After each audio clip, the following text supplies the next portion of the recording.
ভারতে সরকার পরিবর্তনে পাল্টাবে না বাংলাদেশের নীতি, জানালেন পররাষ্ট্র প্রতিমন্ত্রী। 17 বছর নিজ মন্ত্রণালয়ের দুর্নীতি তদন্তের ঘোষণা স্থানীয় সরকার মন্ত্রী। রোহিঙ্গা ইস্যুতে জাতিসংঘের হস্তক্ষেপ চায় বাংলাদেশ, যুক্তরাষ্ট্রের অর্থায়ন কমে যাওয়ায় উদ্বেগ। বাণিজ্য চুক্তিতে উৎকণ্ঠার কিছু নেই, বললেন বাণিজ্যমন্ত্রী। হামে 24 ঘন্টায় 6 শিশুর মৃত্যু, আক্রান্ত আরও 1,500। টিকার আওতায় 1,61,00,000 বলছে সরকার, শিগগিরই শতভাগের লক্ষ্য অর্জন। এবং শাপলা চত্বর হত্যাযজ্ঞে হাসিনা সহ 30 জন জড়িত থাকার প্রমাণ, নিহত 58 জনের পরিচয় শনাক্ত, তদন্ত শেষ পর্যায়ে, জানালেন চিফ প্রসিকিউটর।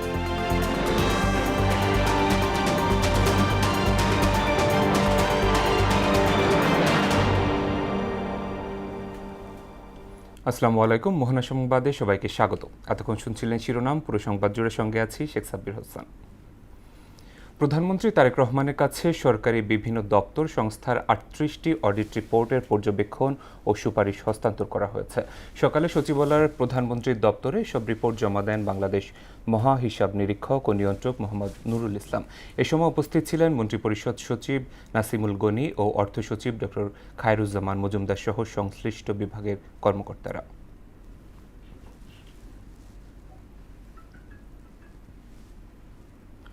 ভারতের সরকার পরিবর্তনে বাংলাদেশের নীতি বদলাবে না বলে জানিয়েছেন পররাষ্ট্র প্রতিমন্ত্রী শামা ওবায়দ।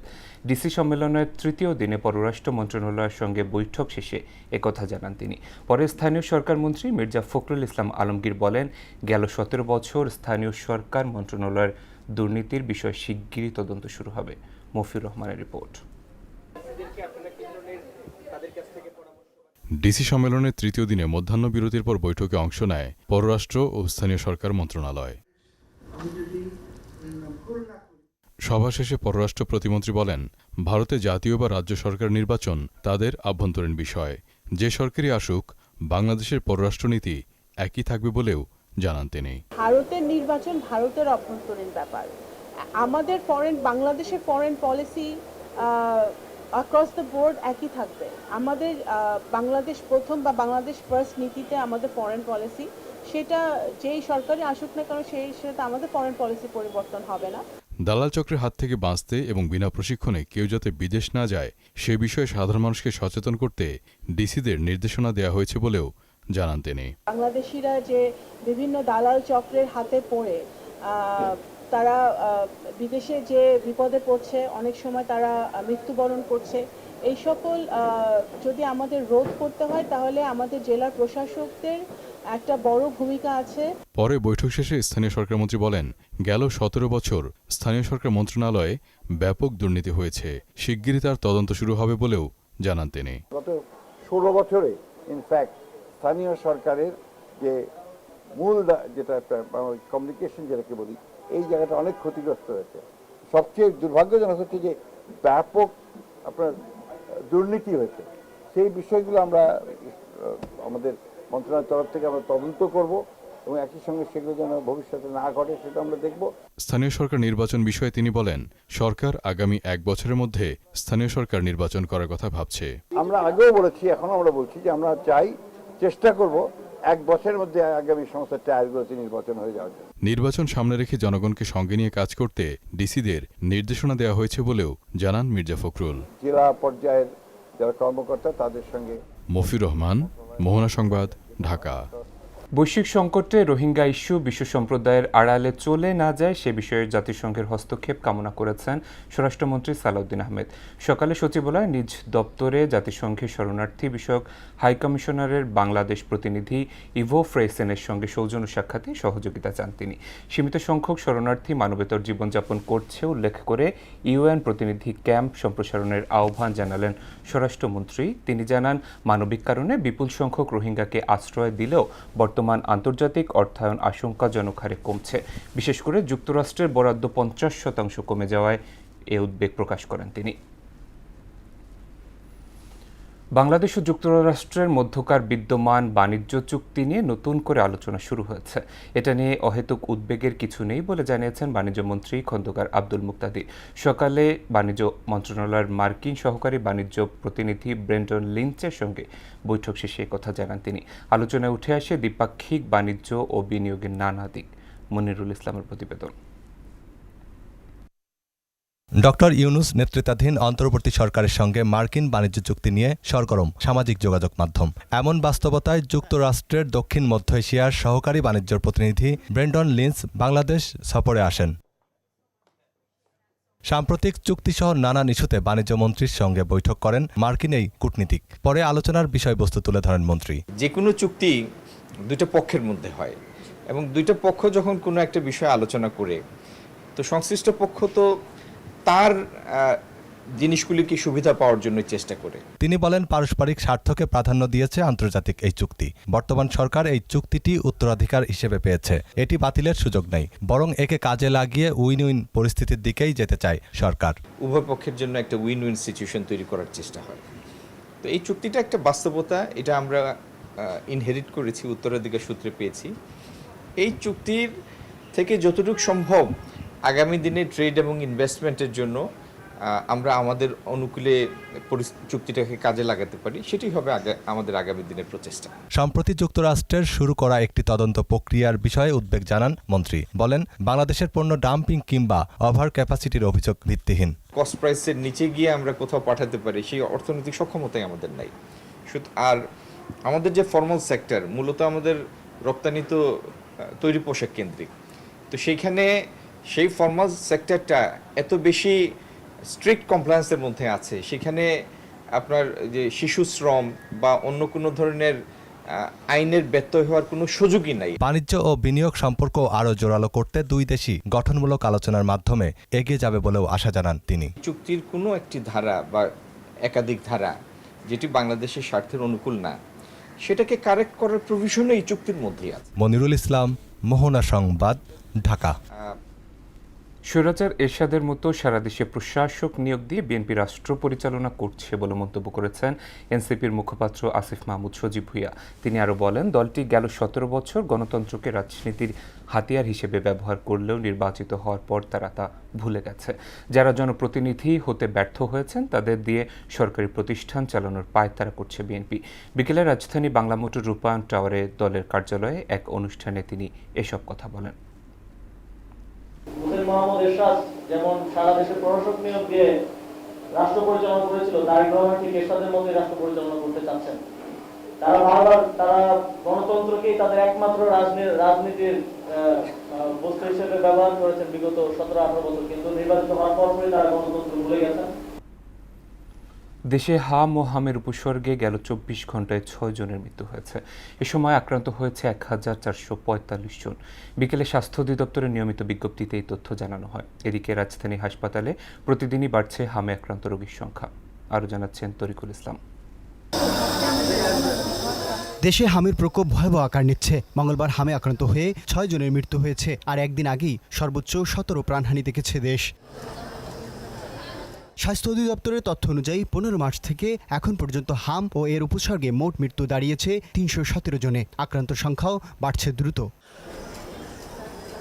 রাজধানীর মহাখালীতে ডিএনসিসি হাসপাতালে মঙ্গলবার নতুন রোগী ভর্তি হয়েছে 116 জন। সেখানে হাম ও এর উপসর্গ নিয়ে বর্তমানে চিকিৎসাধীন 457 জন। রোগী স্বজনরা বলছে, ডিএনসিসি হাসপাতালে চিকিৎসা ব্যবস্থা সন্তোষজনক, যদিও রাজধানীর অন্য কয়েকটি হাসপাতাল এবং জেলা উপজেলা পর্যায়ের স্বাস্থ্যকেন্দ্রের মান নিয়ে হতাশ তারা। বাচ্চারে অন্য হসপিটাল থেকে আর কি নিয়ে আসছি। বাচ্চা অনেক অসুস্থ ছিল, জ্বর পড়তেছিল না, 102 103 এইরকম ছিল। পরশুদিন রাত থেকে দেখছি গোটা শরীরে হয়েছে, পরে এই জায়গায় কালকে নিয়ে আসছি। 5 দিন যাবত মিডফুড হসপিটাল দেখাইছি, তো তখন এগুলো ধরা পড়ে না আর কি, র্যাশ উঠে না। পরে ওখান থেকে 5 দিন পর বলতেছে হাম ধরা পড়ছে। বাবু আমার খুবই অসুস্থ ছিল, যেদিন আমি প্রথম নিয়ে আসি 2 ঘন্টা এখানে রাখার পর ওর আইসিইউতে নেওয়া হয়েছে। ডিএনসিসি হাসপাতাল কর্তৃপক্ষ বলছে, হামে আক্রান্তদের মৃত্যু ঝুঁকি বাড়াচ্ছে অপুষ্টি, নিউমোনিয়া, অন্যান্য জটিলতা। অধিকাংশেরই রোগ প্রতিরোধ ক্ষমতা আগে থেকেই দুর্বল। কিছু বাচ্চা আছে 9 মাসের আগে আক্রান্ত হয়েছেন অলরেডি, তো যারা নাকি তারা তো টিকা নেওয়ার সময় হয়নি, এখন তারাও আক্রান্ত হচ্ছেন। মায়ের বুকে দুধ ঠিক মতো খাওয়ানো হয়নি বা যাদের অনেক পুষ্টিকর খাবার একটু সমস্যা আছে, তাদের ক্ষেত্রে আমরা দেখেছি ক্রিটিক্যালিটির হারটা বেশি, মানে জটিলতা তাদেরই বেশি হচ্ছে এবং তারা সুস্থ হতে অনেকদিন সময় লাগছে। চিকিৎসা নিয়ে বাড়ি ফেরা শিশুদের 1 মাস পর টিকা দেওয়ার পরামর্শ দেন চিকিৎসকরা। দিন যত যাচ্ছে প্রতিদিন আক্রান্ত হয়ে হামে মৃত্যুর মিছিল বাড়ছে। ঢাকার এই ডিএনসিসি হাসপাতালে দেশের বিভিন্ন স্থান থেকে মায়েরা তার সন্তানকে নিয়ে এসেছে হাম চিকিৎসার জন্য। প্রত্যেকের চোখে মুখে হতাশা, তার শিশু ভালো হবে কিনা, আবার কেউ কেউ সুস্থ হয়ে বাড়ি ফিরছেন। তবে সবার একটাই প্রত্যাশা, সরকার যাতে বিশেষভাবে এই দিকে নজর দেয়। ঢাকার ডিএনসিসি হাসপাতাল থেকে তরিকুল ইসলাম, মোহনা সংবাদ, ঢাকা। 1,61,00,000 শিশু হামের টিকা পেয়েছে বলে জানিয়েছেন তথ্য সম্প্রচার উপদেষ্টা জাহিদুর রহমান। এছাড়া কয়েকদিনের মধ্যেই শতভাগ টিকাদানের লক্ষ্য অর্জিত হবে বলে উল্লেখ করেন তিনি। আর বাংলাদেশ ও যুক্তরাষ্ট্রের বাণিজ্য চুক্তিতে পরিবেশের বিষয়ে বাধা হবে না বলে জানিয়েছেন পরিবেশ মন্ত্রী আব্দুল আওয়াল মিন্টু। সকালে সচিবালয় ব্রিফিংয়ে এসব কথা বলেন তারা। আরও জানাচ্ছেন তানজিদ ভুঁইয়া। সচিবালয়ে সরকারের বিভিন্ন কার্যক্রমের অগ্রগতির বিষয়ে সংবাদ সম্মেলনে কথা বলেন তথ্য উপদেষ্টা জাহিদুর রহমান। এতে তিনি জানান, ইতোমধ্যে 1,61,00,000 শিশু হাম রুবেলার টিকা পেয়েছে এবং আগামী কয়েকদিনের মধ্যেই শতভাগ টিকাদানের লক্ষ্য অর্জিত হবে। হাম রুবেলা টিকাদান ক্যাম্পেইন এই পর্যন্ত 6 মাস থেকে 5 বছর কম বয়সী 5 বছরের কম বয়সী 1,61,00,000 শিশু টিকা পেয়েছে, যার লক্ষ্যমাত্রা 89%। আগামী কয়েকদিনে শতভাগ লক্ষ্য অর্জন করা যাবে। যুক্তরাষ্ট্রের পক্ষ থেকে যক্ষ্মা রোগ শনাক্ত করার 6 লাখ জিন এক্সপার্ট কার্ট্রিজ ও 11,000 শিশুর জন্য যক্ষ্মা প্রতিরোধী ওষুধ অনুদান হিসেবে পাওয়া গেছে। বর্ষা মৌসুমে ডেঙ্গুর প্রকোপ মোকাবেলায় স্বাস্থ্য সংশ্লিষ্ট দপ্তরগুলো প্রস্তুতি শুরু করেছে। এক প্রশ্নের জবাবে তিনি আরও বলেন, বাংলাদেশ ভারতের পারস্পরিক সম্পর্ক অক্ষুণ্ণ থাকবে। জঙ্গিবাদ নিয়ে অতিরঞ্জিত পতিত আওয়ামী লীগের ক্ষমতায় থাকার কৌশল ছিল বলেও উল্লেখ করেন তিনি। জঙ্গিবাদের একটা অতিরঞ্জন ছিল আওয়ামী লীগের সময়, তারা এটা দিয়ে ক্ষমতায় থাকা ন্যারেটিভ তৈরি করেছে। আবার কেউ কেউ কিছুই নেই আমাদের দেশে এই ধরনের বলে, দুটোই কিন্তু নেগেটিভ। মাননীয় স্বরাষ্ট্রমন্ত্রীও কিন্তু বলেছেন যে কিছু এক্সট্রিমিজমের অস্তিত্ব আছে, মানে অ্যাজ এ স্টেট, পুরো রাষ্ট্র হিসাবে বাংলাদেশের সাথে তার যে সৌহার্দ্যপূর্ণ সম্পর্ক, আমাদের যে ইন্টারাকশন, আমাদের পারস্পরিক বেনিফিটের যে সম্পর্ক, সেটা কোনো ক্ষেত্রে বাধাগ্রস্ত হবে না। এদিকে দুপুরে সচিবালয়ে পরিবেশ মন্ত্রীর সঙ্গে সাক্ষাৎ করেন মার্কিন প্রতিনিধি দল। পরে বন ও পরিবেশ মন্ত্রী আব্দুল আওয়াল মিন্টু বলেন, বাংলাদেশ ও যুক্তরাষ্ট্রের মধ্যে পারস্পরিক বাণিজ্য চুক্তিতে দেশের পরিবেশ কোনো বাধা হবে না। মন্ত্রণালয় থেকে প্রত্যেকটা ইস্যুতে আমরা একটা ইন্ডিকেটর ঠিক করতেছি, এটা একটা বেস লাইনও বানানো হয়েছে। আমরা চেষ্টা করব যে বেস লাইন আছে ধরুন 1 বছর আগের, তার থেকে দিন দিন যেন আমরা ইমপ্রুভ করতে পারি। এনভায়রনমেন্ট রিলেটেড লগুলো আরও মানে যেন ভালোভাবে বাস্তবায়ন করা হয়। এ সময় তিনি আরও বলেন, বাণিজ্য চুক্তি বাস্তবায়ন এবং পরিবেশ উন্নয়নে আইন বাস্তবায়নের বিষয়ে আলোচনা হয়েছে। সাথে বাণিজ্যিক সম্পর্ক আরও বাড়াতে চায়। যুক্তরাষ্ট্র বাংলাদেশের সঙ্গে বাণিজ্যিক সম্পর্ক আরও দৃঢ় করতে চায় বলেও জানান মন্ত্রী। সেখানে এনভায়রনমেন্টাল ইস্যু আছে। তানজিদ ভুঁইয়া, মোহনা সংবাদ, ঢাকা। শাপলা চত্বর হত্যাযজ্ঞে শেখ হাসিনা সহ 30 জনের সম্পৃক্ততা পাওয়া গেছে বলে জানিয়েছেন আন্তর্জাতিক অপরাধ ট্রাইব্যুনালের চিফ প্রসিকিউটর মোহাম্মদ আমিনুল ইসলাম। এ হত্যাকাণ্ডে 58 জন নিহত হয়েছিল উল্লেখ করে তিনি জানান, মামলার তদন্ত শেষ পর্যায়ে রয়েছে। অন্যদিকে বৈষম্য বিরোধী ছাত্র আন্দোলনে বাড্ডা থানার হত্যা মামলায় সাংবাদিক মোজাম্মেল বাবুর জামিন নামঞ্জুর করেছেন হাইকোর্ট। মুদাসির আলীর প্রতিবেদন। 2013 সালের 5 মে মতিঝিলের শাপলা চত্বরে 13 দাবি নিয়ে হেফাজতে ইসলামের সমাবেশে তৎকালীন আওয়ামী লীগ সরকারের চালানো হত্যাযজ্ঞের 1 যুগ পেরিয়েছে। মানবতা বিরোধী অপরাধ মামলায় আন্তর্জাতিক অপরাধ ট্রাইব্যুনালে বিচারাধীন রয়েছে এই মামলা। ঘটনায় তদন্ত চলছে। মঙ্গলবার এ নিয়ে কথা বলেন ট্রাইব্যুনালের চিফ প্রসিকিউটর মোহাম্মদ আমিনুল ইসলাম। এ সময় ঢাকা ও নারায়ণগঞ্জ সহ অন্যান্য অঞ্চলে প্রাণহানির সংখ্যা ও তাদের সম্পর্কে পাওয়া তথ্য জানান তিনি। শাপলা চত্বরের বা ঢাকার মধ্যে 32 জনের নিহত হওয়ার ঘটনা ঘটেছে। এই 32 জনের পরিচয় আমরা শনাক্ত করতে পেরেছি। সব মিলিয়ে আমরা এই পর্যন্ত প্রায় 58 জনের নিহত হওয়ার ঘটনা আমরা শনাক্ত করতে পেরেছি, তাদের পরিচয় আমরা পেয়েছি। তদন্ত প্রায় শেষ পর্যায়ে আছে উল্লেখ করে এ মর্মান্তিক ঘটনায় সম্পৃক্তদের কথাও জানান চিফ প্রসিকিউটর।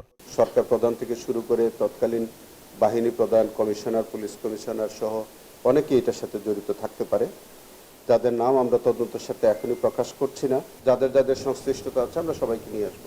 এদিকে জুলাই আন্দোলনের রাজধানীর বাড্ডা থানায় দায়ের করা হত্যা মামলায় সাংবাদিক মোজাম্মেল হক বাবুর জামিন নামঞ্জুর করেছেন হাইকোর্ট। বিচারপতি কে এম জাহিদ সারোয়ার ও বিচারপতি শেখ আবু তাহেরের হাইকোর্ট বেঞ্চ এ আদেশ দেন। অন্যদিকে আসন্ন সুপ্রিম কোর্ট বার অ্যাসোসিয়েশন নির্বাচনে ৪২ জনের প্রার্থিতা বাতিল হয়েছে। এ নিয়ে বাদ পড়া কয়েকজন নিন্দা জানান। কোন কারণে, কোন প্রেক্ষাপটে তারা বাতিল করলো, এই কৈফিয়ত তাদের কাছে আমরা চাই। আওয়ামী লীগ ট্যাগ লাগিয়ে যে আমাদের মনোনয়নপত্র বাতিল করেছে সম্পূর্ণ অবৈধ, অগণতান্ত্রিক। সুষ্ঠু তদন্ত হয়ে সবার অংশগ্রহণের নির্বাচনটা হোক। এই নির্বাচনে অংশ নিতে পদত্যাগ করেন সহকারী অ্যাটর্নি জেনারেল মোহাম্মদ তারিকুল ইসলাম। বাংলাদেশ সুপ্রিম কোর্ট বার অ্যাসোসিয়েশনের নির্বাচনে সহ সম্পাদক পদে পদপ্রার্থী, তাই আমি আমার নৈতিকতার জায়গা থেকে এই পদত্যাগের সিদ্ধান্ত গ্রহণ করেছি। 13 ও 14 মে অনুষ্ঠিত হবে সুপ্রিম কোর্ট বার অ্যাসোসিয়েশন নির্বাচন। মুদাসসির আলী, মোহনা সংবাদ, ঢাকা। দেশের শিল্প খাতে টেকসই উন্নয়ন ও পরিবেশ বান্ধব উদ্যোগকে সামনে রেখে ৬ষ্ঠ প্রতিষ্ঠাবার্ষিকী উদযাপন করেছে আকিজ ভেঞ্চার। সকালে রাজধানী তেজগাঁওয়ে নিরাপদ ও সবুজ বাংলাদেশ গড়ার প্রত্যয় স্লোগানকে ধারণ করে আয়োজিত অনুষ্ঠানে ভবিষ্যৎ কৌশলগত লক্ষ্য ও টেকসই উন্নয়নের রোডম্যাপ তুলে ধরে প্রতিষ্ঠানটির চেয়ারম্যান শেখ শামীম উদ্দিন। এ সময় প্রতিষ্ঠানের ঊর্ধ্বতন কর্মকর্তারাও উপস্থিত ছিলেন। প্রতিষ্ঠাবার্ষিকী উপলক্ষে প্রতিষ্ঠানটি পরিবেশ বান্ধব বিভিন্ন উদ্যোগের ঘোষণাও দেয়।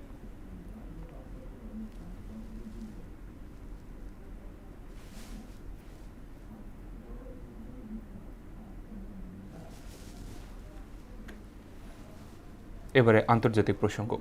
ভারতে পশ্চিমবঙ্গ বিধানসভা নির্বাচনে জয়লাভের পর সরকার গঠনের প্রক্রিয়া শুরু করেছে ভারতীয় জনতা পার্টি বিজেপি। আগামী 9 মে হবে শপথ অনুষ্ঠান। এদিকে কালীঘাটে এক সংবাদ সম্মেলনে বর্তমান পদ থেকে পদত্যাগ না করার ঘোষণা দিয়েছেন তৃণমূল কংগ্রেস সভাপতি মমতা বন্দ্যোপাধ্যায়। পাশাপাশি নতুন সরকারের মুখ্যমন্ত্রীর পদ নিয়ে শুরু হয়েছে আলোচনা। সে তালিকায় আছে বিরোধী দলীয় নেতা শুভেন্দু অধিকারী, রাজ্য বিজেপি সভাপতি শ্রমিক ভট্টাচার্য সহ কয়েকজনের নাম।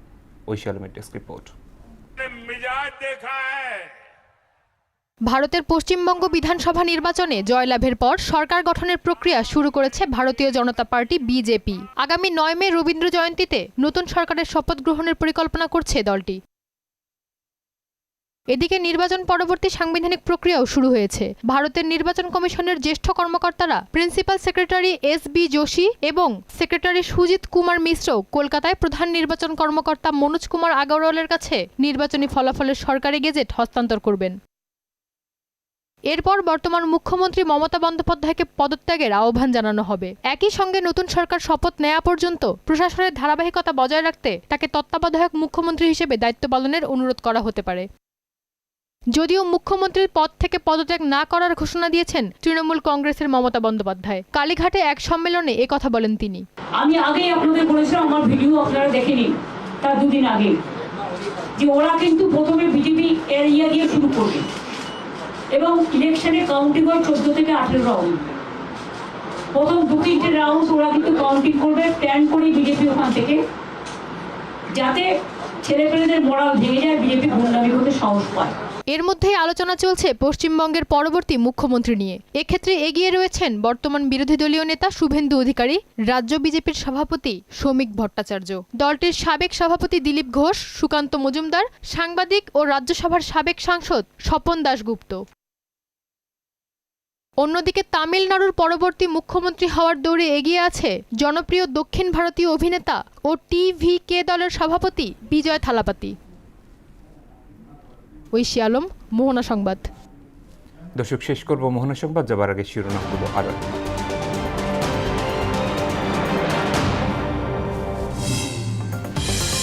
ভারতের সরকার পরিবর্তনে পাল্টাবে না বাংলাদেশের নীতি, জানালেন পররাষ্ট্র প্রতিমন্ত্রী। 17 বছর নিজ মন্ত্রণালয়ের দুর্নীতি তদন্তের ঘোষণা স্থানীয় সরকার মন্ত্রীর।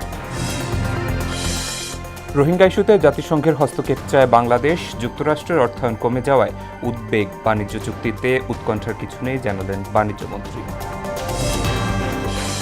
হামে 24 ঘণ্টায় 6 শিশুর মৃত্যু, আক্রান্ত আরও 1,500।